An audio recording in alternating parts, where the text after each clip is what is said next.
Саламатсыздар урматтуу менин көрүүчүлөрүм. Мен сиздер менен жолугушуу үчүн абдан чоң кубанычтамын. Алла Таалам абдан ыраазымын. Ушинтип бекем ден соолукта сиздер менен жүз көрүшүп, кандайдыр бир билим, тажрыйба менен бөлүшүп атканыма Кудай Алла Таалама аябай ыраазымын да. Анан эгерде сиз бул видеону көрүп атсаңыздар, анда сизде ушул финансылык боюнча билим керек болуш керек да. Неге дегенде финансовая грамотность, акча каражатты туура пайдалануу бул ар бир адамга эң керектүү сабак деп ойлойм да. Эмнеге дегенде биз бардыгыбыз СССР маалында тарбия көргөн адамдарбыз да. Өзүңүздөр билгендей, СССР маалында тарбия көргөн адамдардын акчага болгон бир кыжалат сезими бар да. Эмнеге дегенде СССР маалында негизи эле революция кантип болгон? Бай адамдарды Сибирге айдап, кулактеп, андан кийин жанагы совет доорунда жеке ишкерлерди, бизнесмендерди аябай жамандап, түрмөгө отургузуп, аны спекулянт деп иши кылып аябай негативдүү көз карашта болушчу да, ошо байлар боюнча, акча боюнчачы. Анан дагы эле көп адамдар акча жөнүндө бир билим берейин десең, кыжалат менен кабыл алат да. Анан кээ бирөө даже жактырбай кабыл алат. Эң маанилүү Кудайга ишенүү, эң маанилүү ден соолук, акча жөнүндө эмне сүйлөп атасың, жана мынча, тигинче, түгүнчө да. Мен деле ошентип ойлочумун. Менин апам деле эң биринчи иретте билим ал, элдерге сабак бер деген көз караш менен чоңойтуп тарбиялаган. Анан акчага көп деле кызыгуусу жок болчу, менин ата энемдинчи. Анан мен көп ушул акчаны туура пайдаланганды билбегендиктен көп катачылыктарды кетирдим да. Мисалы үчүн биринчи эле миллион сом иштеп тапканда мен аны пассивтерге коротуп коюптурмун да.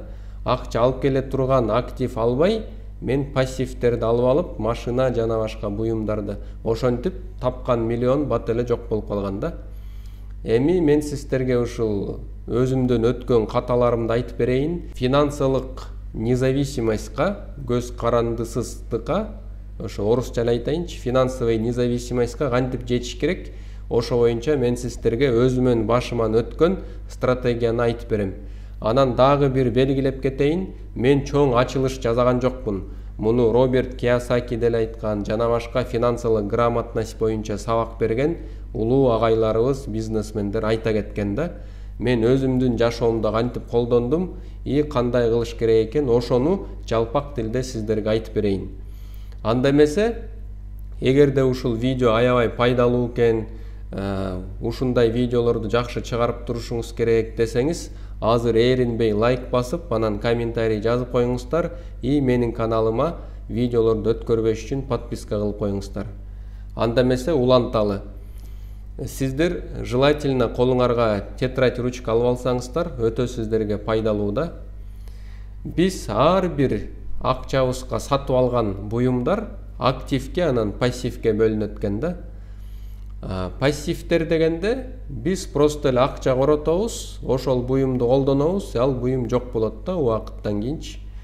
Иши кылып пассивтер бизге доход, акча майыны алып келбеген буюмдар. Мындай, ошол эле машина, эгерде өзүбүз үчүн алсак, анда бул пассив болот. Эмнеге дегенде, ал машина убакыт өткөн сайын баасы түшөт да. Эгер жаңы машина алсак 1 миллион сом турат, анан бир ай айдагандан кийин эле анын баасы 30-40%ке түшүп кетет да. Анткени ал уже БУ болуп калды. Анан жыл өткөн сайын анын баасы арзандай берет. Еще аны биз ухаживать этиш керек да. Убакыт өткөн сайын тетиктерин сатып алып, дөңгөлөктөрүн алмаштырып, майын алмаштырып, бензин куюп, иши кылып, абдан биз ага вложение кылып турушубуз керек. Ошон үчүн бул пассив да. Эгерде сиздер кийим кечи ала берсеңиздер, той топурга бара берсеңер, тамактын слишком эле ашыкча ала берсеңиздер, түрлүү продукталарды, анда тапкан акчаңыз жок боло берет, пассивтерге кете берет да. Актив деген эмне? Актив деген кайра акча алып келе турчу буюмдар да. Ошол эле машинаны сиз өзүңүзгө албай, арендага берем деп, анан күн сайын 500 сомго арендага берип койсоңуздар, анда бул уже актив болот да. Эмнеге анткени сиз эч кандай өзүңүздүн убакытыңызды, энергияңызды коротпойсуз. Сиз акча чогултуп аны акча каражат таап келе турчу булак катары ачып койдуңуз да. Ошентип ал арендада түшкөн акчаны либо коротсоңуз болот, либо кайра чогултуп актив алсаңыз болот да. Ошол эле квартира. Мына мисал үчүн эгер квартираны өзүңүз үчүн алып жашасаңыздар өтө жакшы. Негизи эле ар бир адамдын өзүнүн квартирасы, үйү болуш керек да. Андан кийин экинчи квартираны алып коюп эле култтап койсоңуздар, анда ал пассив болот. Ал квартираны лучше арендага берген жакшы да. Ал жакта да квартиранттар ай сайын 15-20 миң сом төлөп турса, анда бул тоже актив болот, акча алып келе турчу булак болот да. Эмесе актив менен пассивди жакшы түшүнүп алдыңыздар. Анда эмесе сиз канча акча таппаңыз, айына 20 миң табасызбы, айына 50 миң сом табасызбы, айына 100 миң сом табасызбы, айына 1 миллион сом табасызбы, сиз 4 түрдөгү адамдын ичине киресиздер да. Адамдар акчаны кантип пайдаланат, кантип колдонот, ушу 4 түргө бөлүнөт экен да. Эң биринчи типтеги адамдар, булар канча доход болсо ошончо расход болот экен да. Канча акча иштеди, ошол акчаны коротту. Мисал үчүн айына 50 миң сом иштеди, айдын аягына чейин 50 миң сомду коротту да. Либо айдын ичинде 500 миң иштеди, айдын аягына чейин ошо 500 миң сомду кайра эле коротту да. Бул биринчи типтеги адамдар. Экинчи типтеги адамдар, булардын расходу доходунан дагы көп болуп турат да, дайымачы. Булар карыз алат, кредит алат. Ошентип булардын дайыма расходу доходунан көп болот. Буларга өтө татаал да. Анткени элестетиңер, сиздер 30 миң таптыңар айына, доходуңар 30 миң, бирок расходуңар 40 миң болуп атат да. Анда ай сайын минус 10 миңге кете бересиздер да. Анан бул бир гана карапайым адамдарда эмес, бул жеке ишкер, бизнесмен, чоң адамдарда деле ушундай көрүнүш да. Булар ойлойт, мен көп акча таап атам, мен кыйынмын депчи. Бирок 500 миң сом тапканы менен мунун расходу 600 миң болуп атат да. Ошентип бул еще больше минус 100 миңге жакырчылыкка кетип атат. Эгерде ошол бизнес такыр эле жок болуп калса, анда долговая яма деп коет да. Ошо карыздан чыгышы өтө татаал болот да бул адамдарга. Ошон үчүн экинчи типтеги адамдар расходу доходунан караганда көбүрөөк болгон адамдар. Анан үчүнчү типтеги адамдар. Булардын доходу бар, расходу дагы бар, бирок бир аз акча үнөмдөп калышат да. Ошол бир аз акчаны булар чогултушат, бирок булардын катачылыгы чогулткан акчаны булар кайра эле пассив сатып алат да. Мун көп эле адамдар ушундай, мисал үчүн акча таба башташат, аялы күйөөсү иштешет, айына 20 миңден же 30 миңден чогулта башташат да. Анан жарым жыл, бир жыл өткөндө ошону пассивке колдонуп коюшат. Барып саякаттап коюшат, же болбосо машина сатып алышат. Ошентип кайра эле пассив алышат. Ал пассивди дагы вложение кылыш керек ага. Ошентип булар финансовый независимостька жол кура алышпайт да. Ошентип жылдан жылга пассив алып коюп жүрө беришет. Анан эң мындай финансовый независимостьке жеткен, бай болгон адамдар 4-чү типке киришет да.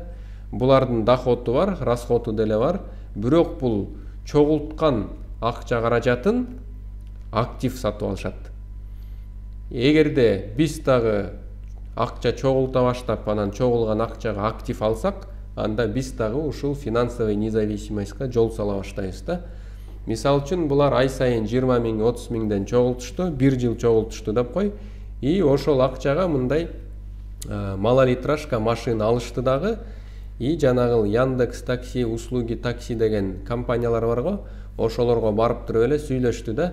Давай экөөбүз договор түзөлү, мен бир машина алып берейин, ай сайын мага мынчадан капайт этип турсун депчи. Анан нотариально заверяйт этип договор түзүп алса болду. Тигил акчасы ай сайын акча алып келе берет да. Бул уже пассивный доход. Даже если сиз иштебей калсаңыз, тигил машина сизге ай сайын 15 миң сом алып келип берип турат да. Ошондуктан акылдуу адамдар бир аз расходдорун кичине сокращать этип, обу жок, кереги жок буюмдарды сатып албай, акчаны чогултуп, бир жыл чыдап, ошого актив сатып алышат да. Мисалы үчүн бир квартираны сатып алган адамдар акча чогултуп экинчи квартираны сатып алат и ошо экинчи квартираны арендага беришет. Анан ошентип дагы тиги расходторун сокращать этип акча чогултуп дагы бир квартира алат, аны дагы квартирант киргизишет да. Анан эң мындай оор нерсе эмне болуп атат? Биринчи кедейликтен чыгуу да. Анткени 80% адамдар кедейликтен чыга албай жүрө беришет. Эмнеге дегенде адамдар 4 түргө бөлүнөт да. 80% адамдар кедейликтен чыга албайт. Эмнеге дегенде сиздер жана макалды уккансыңар да. Богатый богатеют, бедный беднеет. Эмнеге дегенде ар бир 3 жыл сайын кризистер болуп турат да. Мына акыркы эле 10 жылды кылчайып карасаңыздар, ушул 10 жылдын ичинде 3 жолу кризис болду да. Ошол кризис учурунда өтө баалар өсүп кетет, кымбаттайт, жумуш орундар аз болот. Ошентип кедей адамдар акыркы буюмдарын арзанга сатышат да, бизнестерин сатат, бир акча алып келип аткан бир нерсесин сатат, машинасын сатат, үйүн сатат. Ошондо жана байлардын акчасы болот. Байлар ошол акчасы менен жанагы арзандап калган активтерди сатып алышат да. Ошентип байлар дагы байый берет, а кедейлер кедей боло берет. Ошол кедейликтен чыгуу ар бирибиздин милдетибиз да. Ар бирибиз ошол кедейликтен чыгышыбыз керек. Биз кантип чыгабыз? Качан биздин кедейлик 6 батарейка толгондон кийин, мен бардыгын батарейка катары сиздерге сүрөттөп берип атам, чтобы сиздер түшүнгүлө да, эгер заряд өчүп калса, анда такыр эле жаман болуп атат. Эгер заряд көбөйсө, ошончолук биз бул абалдан чыгып кетебиз да. Кедейликти мына 6 палочка бар, ушу 6 палочка заряд толсо, сиз кедейликтен чыгасыз да. Кантип сиз бул 6 палочка зарядты толтура аласыз? Сиз бир айда канча расход кылып атасыз, ошону санашыңыз керек да. Балким бир айда сиздин үй бүлөңүз 30 000 сомго жашай алат. Же болбосо сиздин үй бүлөңүз бир айда 40 000 сомго жашай алат да. Ошол 40 000 сом расходту сиз 6 айга көбөйтөсүз. Эмнеге дегенде сиз жумушуңуздан айрылып калсаңыз, ошо 6 ай чогулткан акчаңызга жашагандай болушуңуз керек да. Ошондо сизде 640 000 сом нак акчаңыз болсо, банкта болобу, үйдө подушканын астына катып коесузбу же сандыкка салып коесузбу? Көбүңөргө мына депозитке салып кой десем, жаман көрүп атасыздар. Исламда процент деген болбойт, ошон үчүн туура эмес сүйлөп атасыңар деп мени жаман көрүшөт да. Эми ар бир адамдын өзүнүн чечими, өзүнүн каалоосу. Кааласаңар расчетный счет ачып эле банкка салып коюңуздар. Кааласаңар сандыкка катып койгула. Бирок ушул акчаңар ар бириңерде болуш керек да. Ошол акчаңарды сиздер магнит деп атап койсоңуздар болот. Мисалы үчүн жок кыла эле тапкан акчаны орото берсеңер, жакыр болуп мындай кырып эчтекесин калтырбай жок кыла берсеңер, анда сиздерге акча келиш өтө кыйын болот, и бай болуш дагы өтө кыйын болот да. Анткени акчанын магнити жок болуп атат да. Ошон үчүн ар бириңер мен бир айда канча расход кылам, и 6 айга мага канча акча керек, резервный фондумда жана магнит катары канча акча керек деп санасаңар, ошол акча нак сиздерде болуш керек. Ошол акча сиздерге эмне берет? Эң биринчи уверенность берет да. Адам мисалы үчүн акчасы жок болгондо аябай кыжалат болуп эле, мындай туура эмес чечимдерди кабыл алып эле, ачуусу келип эле, ушундай мындай абалда жүрөт да, стресс абалда жүрөт. А эгер жанагыл акча болгондо булар уверенный, чечим кабыл алганда да ойлонуп, шашпай, туура кабыл алат да. Ошондуктан эң биринчи ар бир адамдын милдети ушул магнит акчаны чогултуу да. Эгер магнит акчаны чогултсаңар, сиз автоматически кедейликтен чыгып кетесиз да. Ошон үчүн мен ар бириңерге каалайм, кедейликтен чыгып кеткиле. Кедейликтен чыгуу сиздердин колуңуздарда. Даже если сиздерде карыз болсо, ошо тапкан акчаңыздын 60%-ын бериңиздер, 30%-ын күнүмдүк расходко колдонуңуздар, а 10%-ын менин магнитиме деп чогулта бериңиздер да. Сиз ал 10%-ты коротосузбу, коротпойсузбу, сизге билинбейт деле, бирок тиги жака салып койсоңуздар, сизде менде магнит чогултуп атат, мен кедейликтен чыгып атам деген, анан байлыкка финансылык независимостька баратам деген өзүңүздө ишеним пайда болот, максат болот, и каяка баратканыңызды сиз уже көрүп турасыз да. Ошол эле каяка баратам деген түшүнүк, ошол максат сиздерге көп күч, дем берет да. Анан экинчи этап колунда бар адамдарда. Колунда бар адамдар качан болот? Качан жанагыл активдери өзүнүн участиясы жок эле, өзүнүн убакыт энергиясы жок эле, өзүнөн өзү ошол активдер айына 40 000 сом алып келсе, вот ошондо сиз колунда бар адамдардын арасына киресиздер да. Мен ар бир адамга ушуну каалайт элем. Мисалы үчүн сиздер ошол акчаны чогулта бердиңиздер, магнитиңиздер чогулду. Магнитти сиз бизнеске, инвестицияга такыр колдонбошуңар керек да. Анткени бизнестин баары, ишкерликтин баары негизи эле рискованный болот.